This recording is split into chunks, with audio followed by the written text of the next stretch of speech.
yang mewakili dalam hal ini para pendukung dari seluruh partai politik peserta pemilu tahun 2024. Saya hormati dari Denpom, Saudara kira Pak Hadir juga. Saya hormati hadirin sekalian dalam undangan yang amat dan mulia satu. Yang saya hormati sahabat-sahabat kami para insan media, para jurnalis yang saya kira hadir melebihi lebih banyak, maksud saya lebih banyak dari tamu-tamu. Terima kasih teman-teman media. Yang saya hormati teman-teman jajaran sekretariat Komisi Pemilihan Kabupaten Pangandaran, juga Bawaslu Kabupaten Pangandaran yang dihadiri oleh staf ya, belum ada komisioner yang hadir. Bapak Ibu hadirin sekalian yang saya hormati dan saya banggakan. Pertama, kita semua menjadikan bersyukur kehadirat Allah Subhanahu wa taala. Alhamdulillah pada kesempatan siang hari ini kita semua bisa bertatap muka bermuajahah dalam rangka kegiatan rapat pleno terbuka, penghitungan dan perolehan kursi dan penetapan calon terpilih anggota DPRD Kabupaten Pangandaran dalam pemilihan umum tahun 2024. Selanjutnya salam dan salam semoga tetap berlimpah curah kepada Baginda Agung Nabi besar Muhammad Sallallahu Alaihi Wasallam, keluarga, para sahabat, dan seluruh kita yang bersama yang telah dilaksanakan oleh KPU Kabupaten Pangandaran. Selanjutnya, Bapak Ibu yang saya hormati, bahwa salah satu prinsip utama dalam penyelenggaraan pemilihan umum dan pilkada adalah adanya aspek asas kepastian hukum. Melalui prinsip dan asas kepastian hukum, penting sekali kami Komisi Pemilihan Kabupaten Pangandaran dalam rangka mematuhi ketentuan regulasi peraturan perundang-undangan yang ada, menetapkan calon terpilih anggota DPRD harus didasarkan kepada ketentuan teknis terkait.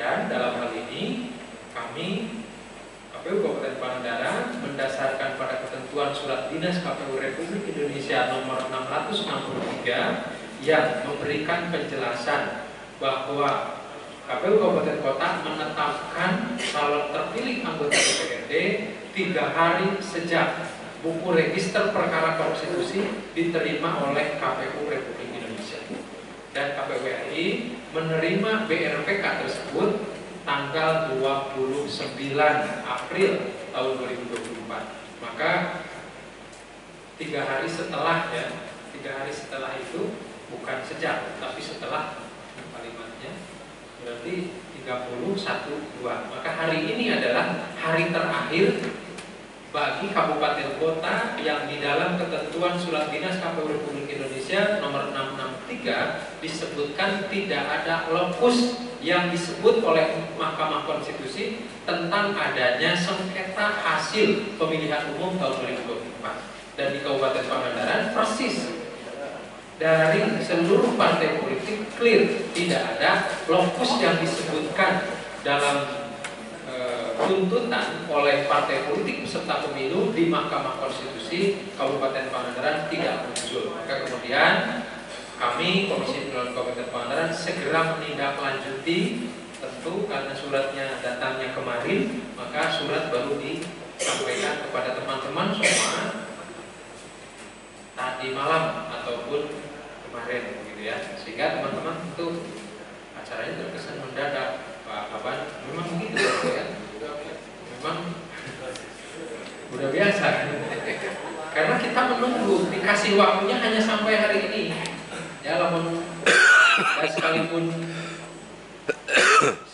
dikasih waktu seminggu lagi ke depan, tetap subuh nama segitu gituna gitu. Maka perlu numpang lagi. Sudah, kita cukup saja ya dalam sisi. Maka dengan ini kami ucapkan selamat datang, terima kasih, dan tentu mohon maaf barangkali penyambutan penerimaan banyak sekali kekurangan. Tapi prinsipnya tidak mengulangi rasa hormat kami kepada seluruh dinas, badan, lembaga, kantor terkait, kepada Pak Kasat, Pak Danit, kami salam hormat kami Komisi Pemilihan Pangandaran, juga teman-teman partai politik dan sahabat-sahabat kami, teman-teman jurnalis. Bapak Ibu hadirin sekalian yang saya hormati dan saya sampaikan, pada kesempatan rapat pleno terbuka ini kami sampaikan beberapa informasi. Pertama, rapat pleno ini adalah dalam rangka memutuskan caleg-caleg yang terpilih hasil proses pemilu tahun 2024 ini, partai mana saja dan siapa saja. Nanti akan disampaikan secara sekilas oleh tim divisi teknis di saat pelaksanaan rapat pleno terbuka mengenai bagaimana ketentuan yang didasarkan kepada ketentuan pasal 415 Undang-Undang 7 2017 tentang metode penempatan dan penetapan alokasi kursi DPRD kabupaten kota, di mana suara sah partai politik, jadi bukan suara sah caleg ya, suara sah partai politik akan dibagi dengan masing-masing angka 1, angka 3, angka 5 dan seterusnya, angka ganjil gitu ya. Nanti lalu kita hasilnya kita ranking, lalu akan ketemu partai mana saja yang mendapatkan kursi berapa, kira-kira begitu. Lalu setelah itu kita cek hasil rekapitulasi yang sudah kita lakukan dalam rapat pleno terbuka terdahulu mengenai perolehan hasil dari masing-masing caleg, kemudian kita susunkan di partai politik tersebut yang dapat kursi siapa, yang dapat kursi berapa dari masing-masing partai politik dan caleg yang bersangkutan. Saya kira pada kesempatan ini, pada prinsipnya partai politik pasca rekap suara Pak Kasat, ya sudah tahu mereka yang dapat ini, udah pasti begitu kan, partai kan, udah tahu, udah numpang, udah mencit lomba kan, udah syukuran. Nah, yang lebih menentukan itu syukuran itu sebenarnya yang sekarang. Kalau yang kemarin bisa saja ada perubahan-perubahan ya, setelah digugat ke Mahkamah Konstitusi, kira-kira begitu. Makanya forum rapat pleno terbuka ini menjadi penting dan menjadi bagian dari yang tidak terpisahkan dari keseluruhan 11 tahapan kunci dari tahapan pemilu tahun 2024 berdasarkan ketentuan Undang-Undang 7 tahun 2017. Nah, saya kira itu. Selanjutnya, hal-hal apa saja yang penting nanti disimak oleh teman-teman di materi rapat pleno terbuka, dengan hal-hal apa saja pasca ditetapkan ini yang harus kemudian dipenuhi oleh para calon anggota DPRD terpilih yang ditetapkan dalam forum ini. Selanjutnya, setelah kegiatan rapat pleno terbuka ini, nanti setelah ditetapkan, kita berikan ke partai politik salinan SK keputusan KPU Pangandaran yang ditandatangani oleh ketua, SK penetapan alokasi kursi dan calon terpilih. Selanjutnya untuk orang per orang, nanti caleg akan kami undang secara khusus oleh KPU Kabupaten Pangandaran dalam rangka silaturahmi calon terpilih dan juga penyerahan keputusan Komisi Pemilihan Kabupaten Pangandaran yang berisi calon orang per orang, menyangkut soal keputusan Komisi Pemilihan Kabupaten Pangandaran tentang orang per orang caleg terpilih. Begitu. Bapak Ibu hadirin sekalian yang saya hormati dan saya banggakan, perlu kami informasikan bahwa saat ini tahapan pelaksanaan kegiatan ini beririsan dengan tahapan proses tahapan pemilihan kepala daerah atau pilkada November tahun 2024. Untuk itu, sampai saat ini kami informasikan kita sedang tahapan rekrutmen badan ad hoc PPK panitia pemilihan kecamatan untuk pemilu pilkada. Besok ada pengumuman kelolosan administrasi.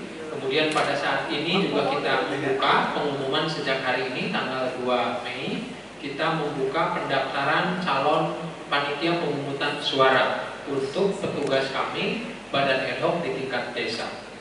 Kita akan menetapkan di pilkada ini ada 50 anggota PPK dan 279 anggota PPS yang tersebar di 10 kecamatan dan 93 desa. Selanjutnya nanti pelaksanaan tahapan kita mulai.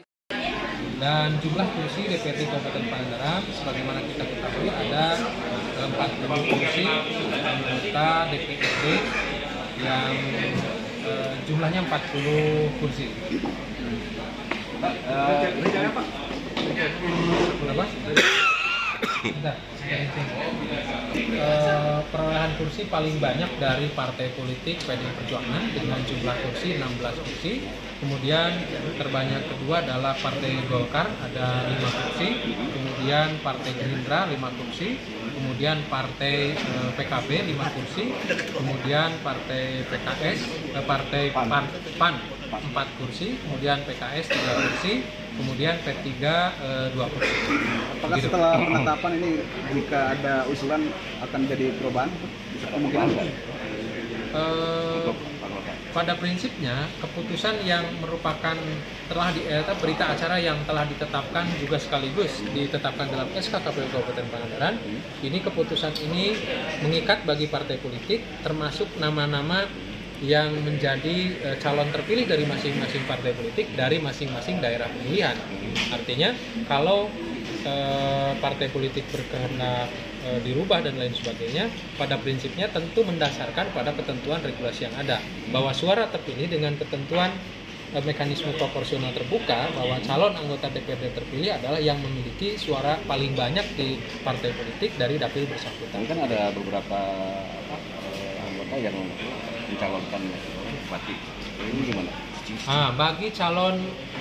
Bagi anggota DPRD terpilih yang nanti dilantik pada tanggal 5 Agustus 2024 ini dan bermaksud akan mencalonkan diri sebagai bupati ataupun wakil bupati Kabupaten Pangandaran, maka harus mengundurkan diri dan proses surat pengunduran dirinya ataupun penetapan pemberhentiannya maksimal tanggal 22 September, yaitu pada saat ditetapkan tahapan penetapan calon bupati dan wakil bupati. Itu setelah pelantikan.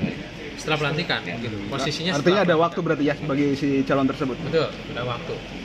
Oke Pak, untuk datanya yang tadi belum dijabarkan. Untuk perolehan kursi dari masing-masing partai politik, saya kira sebagaimana tadi saya disampaikan ya, sudah jelas partai politik paling banyak PDI Perjuangan dengan 16 kursi, dengan perolehan 16 kursi.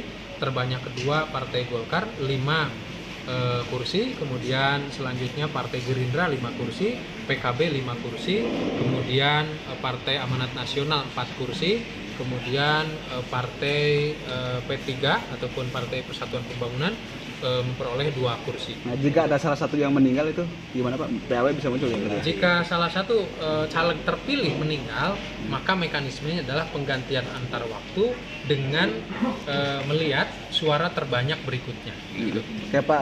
Penghitungan untuk perolehan kursi, perolehan anggota dewan. Nah, berdasarkan pada ketentuan pasal 414, 415 dan juga PKPU tentang penetapan alokasi kursi ini, kita dengan menggunakan sign leg, yaitu suara sah dari partai politik dari masing-masing dapil, masing-masing disusunkan dibagi dengan angka 1, angka 3, dan juga angka 5 sesuai dengan jumlah kursi di dapil, kebutuhan suara kursi di dapil masing-masing. Gitu. Persiapan pilkada Pak? Kenapa? Beda tema ini. Persiapan pilkada sampai saat ini tahapan pilkada masuk pada tahapan rekrutmen badan ad hoc. Kita besok tanggal 3 akan mengumumkan hasil seleksi administrasi untuk PPK, dan hari ini tanggal 2 Mei kita akan mengumumkan rekrutmen badan ad hoc untuk PPS. Gitu. Ada yang dievaluasi nggak dari penyelenggara yang sebelumnya? Prinsipnya begini, seleksi untuk badan ad hoc PPK PPS untuk Pilkada 2024 itu metodenya adalah seleksi terbuka. Jadi proses rekrutmen kita terbuka untuk masyarakat umum, dan adapun bagi PPK PPS yang mantan mereka penyelenggara di 2024, kami persilahkan barangkali ada yang berminat kembali, tetapi pada prinsipnya tidak ada hubungan antara keberlanjutan kerja antara PPK pemilu, antara PPS pemilu dengan pilkada ini. Tapi adapun mereka kami nilai sebagai bagian dari track ataupun pengalaman kepemiluan, tentu itu ada penilaian sendiri. Tapi pada prinsipnya segala sesuatunya terpisah. Ini kita rekrutmen umum gitu. Meskipun orang tersebut sebelumnya punya cacat dalam melaksanakan penyelenggaraan tersebut.